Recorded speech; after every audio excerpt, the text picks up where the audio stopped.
Si Andres Bonifacio ay isang Pilipinong makabayan at revolusyonaryo na nakikita sa 10 pisong barya na isyu ng Bangkong Sentral ng Pilipinas. Binansagan siyang ama ng Katipunan. Siya ang nagtatag at lumao ng naging supremo ng kilusang Katipunan na naglayang makamtan ang kasalindan ng Pilipinas mula sa Espanya at nagpasimula ng hinagsikang Pilipinas. Kinilala rin siya ng ilang dalubhasa sa kasaysayan bilang unang Pangulo ng Pilipinas. Subalit, hindi siya opisyal na kanilala. Ang kinabukasan ng mga susunod na revolusyon ay bahagi ng ating responsibilidad. Tayo ay mga nauna, tayo malalakas, tayo may kakayahang lumaban, tayo makakapagbibigay ng kalayaan na nararapat sa kanila. Ba't kinain siya Bilang ama ng Katipunan, paubayan ko sa iyo ang desisyon Sapatos, kung ano sa tingin mo ang nararapat. Kunin mo. Napakarami na ang nagsisimula ng mga Espanyol. At mas marami pa ang mamamatay. Hindi natin mapipigilan ang kanilang pamumuti sa labanang ito. Isulong natin ang buhay sa pakalit. Ilang araw mula ngayon.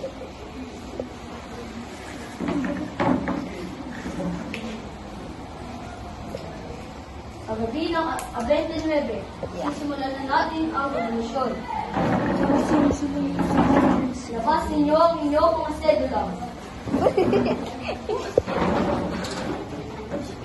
Pagmasdan nyo ang katibakay ng malitin sa ating lahat at ipunan. Kailangan na natin bukasan ang ilang daang taon na pananabog ng Espanyol. Kulang naman tayo sa sandata. Mas malakas man ang mga baril at tanyo ng mga Kastila.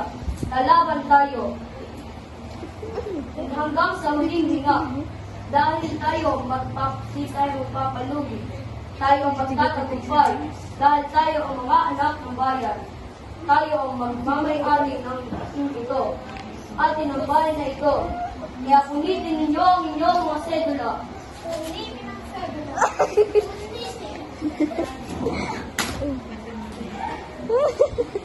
Ang cute.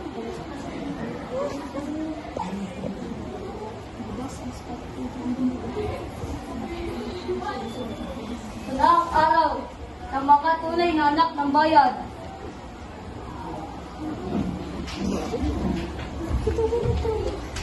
Matawa kay Denise. Laban, Katipunan!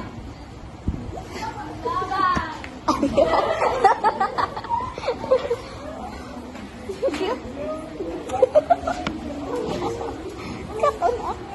Dito!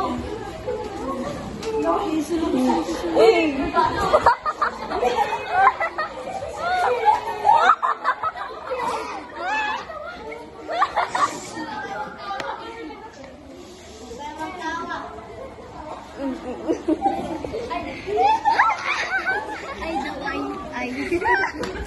Ang cute. Ay.